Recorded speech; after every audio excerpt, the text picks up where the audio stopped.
ഇന്നലെ ലോക്സഭയിലെ വഖഫ് ചർച്ചയിൽ പ്രിയങ്ക ഗാന്ധിയുടെ അസാന്നിധ്യം ചർച്ചയാവുകയാണ്. ചർച്ചയുടെ ഒരു ഘട്ടത്തിലും ലോക്സഭയിൽ ഉണ്ടാകാതിരുന്ന പ്രിയങ്ക വോട്ടെടുപ്പിലും പങ്കെടുത്തില്ല. നിലവിൽ വിദേശത്താണ് പ്രിയങ്കയുള്ളത്. എന്നാൽ പാർട്ടിയെയും ലോക്സഭാ സ്പീക്കറെയും അറിയിച്ചാണ് പ്രിയങ്കയുടെ യാത്രയെന്നാണ് കോൺഗ്രസിന്റെ വിശദീകരണം.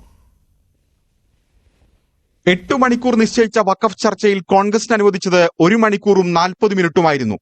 ബുധനാഴ്ച ഉച്ചയ്ക്ക് 12:06 ആരംഭിച്ച ചർച്ചയും വോട്ടെടുപ്പും 14 മണിക്കൂർ നീണ്ടെങ്കിലും ഒരിക്കൽ പോലും വയനാട് MP സഭയിലെത്തിയില്ല. അംഗങ്ങൾ സഭയിൽ ഉണ്ടായിരിക്കണമെന്ന കോൺഗ്രസിന്റെ വിപ്പ് നിലനിൽക്കെയാണ് പ്രിയങ്കയുടെ നടപടി. സഭയിൽ ഉണ്ടായിരുന്നെങ്കിലും രാഹുൽ ഗാന്ധിയും ചർച്ചയിൽ പങ്കെടുത്തില്ല. ന്യൂനപക്ഷ വിഭാഗത്തിൽ നിന്നുള്ള അംഗങ്ങൾ സംസാരിക്കട്ടെ എന്നായിരുന്നു പാർട്ടി നിലപാടെന്നും അതുകൊണ്ടാണ് രാഹുൽ ചർച്ചയിൽ പങ്കെടുക്കാതിരുന്നെന്നുമാണ് കോൺഗ്രസ് നേതൃത്വത്തിന്റെ വിശദീകരണം. പ്രിയങ്ക വിട്ടുനിന്നത് ഇതിനോടകം ചർച്ചയായി. പാർട്ടി കോൺഗ്രസിൽ പങ്കെടുക്കാൻ മധുരയിലെത്തിയ അംഗങ്ങൾ ഡൽഹിയിൽ മടങ്ങിയെത്തി ചർച്ചയിൽ പങ്കെടുത്തതാണ് CPM ചൂണ്ടിക്കാണിക്കുന്നത്. ഗൗരവമായിട്ടുള്ള കാരണങ്ങളാലല്ലാതെ ആരെങ്കിലും വോട്ടെടുപ്പിൽ, അത് ഇന്ന വ്യക്തിയല്ല, ആരെങ്കിലും പ്രതിപക്ഷ നിരയിലെ ഒരാൾ വോട്ടെടുപ്പിൽ പങ്കെടുക്കുന്നില്ലെങ്കിൽ അത് സ്വാഭാവികമായിട്ടും ഉത്കണ്ഠ സൃഷ്ടിക്കുന്നതാണ്. ആ നടപടിയോട് ഒരു കാരണവശാലും എനിക്ക് യോജിക്കാൻ കഴിയില്ല. ഞങ്ങളുടെ പാർട്ടിയുടെ ഏറ്റവും സുപ്രധാനമായിട്ടുള്ള സമ്മേളനം 3 വർഷത്തിന് ശേഷം മധുരയിൽ നടക്കുമ്പോൾ ആ സമ്മേളനത്തിലെ പ്രതിനിധികളായിട്ടുള്ള ഞങ്ങൾ എല്ലാവരും ഇവിടെ നിൽക്കുകയാണ്. രണ്ടാം മോദി സർക്കാരിന്റെ കാലത്ത് വിവാദമായ NIA നിയമ ഭേദഗതിയിൽ വോട്ടെടുപ്പ് നടന്നപ്പോൾ ലീഗ് കോൺഗ്രസ് അംഗങ്ങൾ എതിർത്ത് വോട്ട് രേഖപ്പെടുത്താതെ വിട്ടുനിന്നത് സമാനമായ രീതിയിൽ വിവാദമായിരുന്നു. ന്യൂനപക്ഷ അംഗങ്ങളെ വേട്ടയാടാൻ ബിൽ ദുരുപയോഗം ചെയ്യപ്പെടുമെന്ന ആക്ഷേപം നിലനിൽക്കെ CPM അംഗം AM ആരിഫ് മാത്രമാണ് അന്ന് ബില്ലിനെ എതിർത്ത് കേരളത്തിൽ നിന്ന് വോട്ട് ചെയ്തത്. National desk news 18.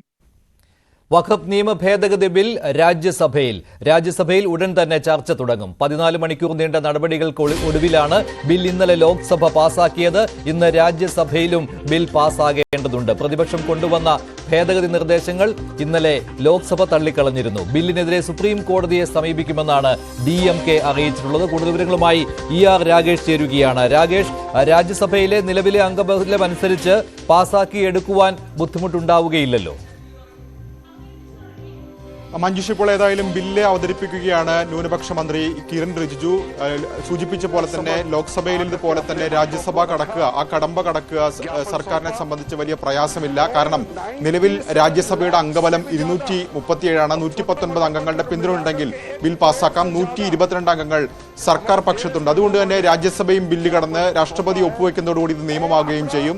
ഏതായാലും ലോക്സഭയിലേതുപോലെ പ്രക്ഷുബ്ധമായ രംഗങ്ങൾക്ക് ഇന്ന് രാജ്യസഭയും സാക്ഷ്യം വഹിക്കും. കാരണം കോൺഗ്രസ് അടക്കമുള്ള കക്ഷികൾ ഈ ബില്ലിനെ എതിർക്കുകയാണ്. ഇന്നലെ കേരളത്തിൽ നിന്ന് നോക്കുകയാണെങ്കിൽ സുരേഷ് ഗോപി ഒഴികെ ബാക്കി 18 അംഗങ്ങൾ ബില്ലിനെ എതിർത്ത് വോട്ട് ചെയ്തു. പ്രിയങ്ക ഗാന്ധി പങ്കെടുക്കുകയും ചെയ്തിരുന്നില്ല.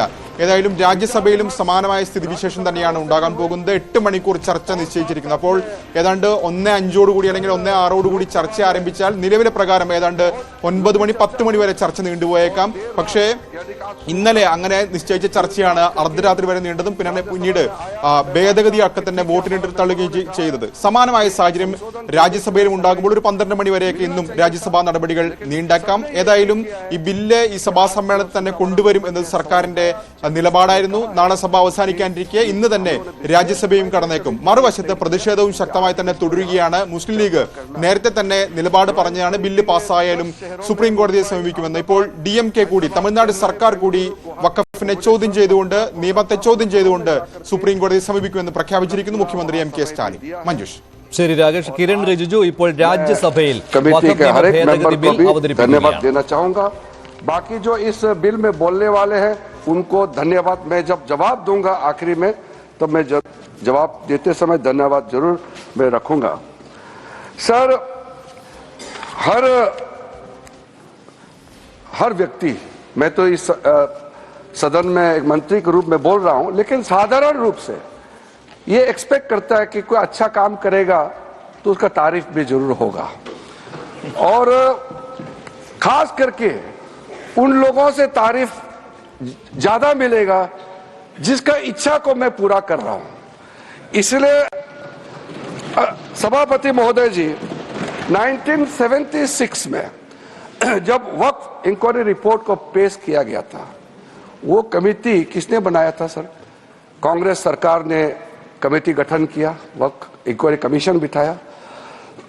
कमीशन ने जब रिपोर्ट पेश किया, बहुत लंबा रिपोर्ट है, मैं जो यहाँ रेलेवेंट है उसको कोट करता हूँ.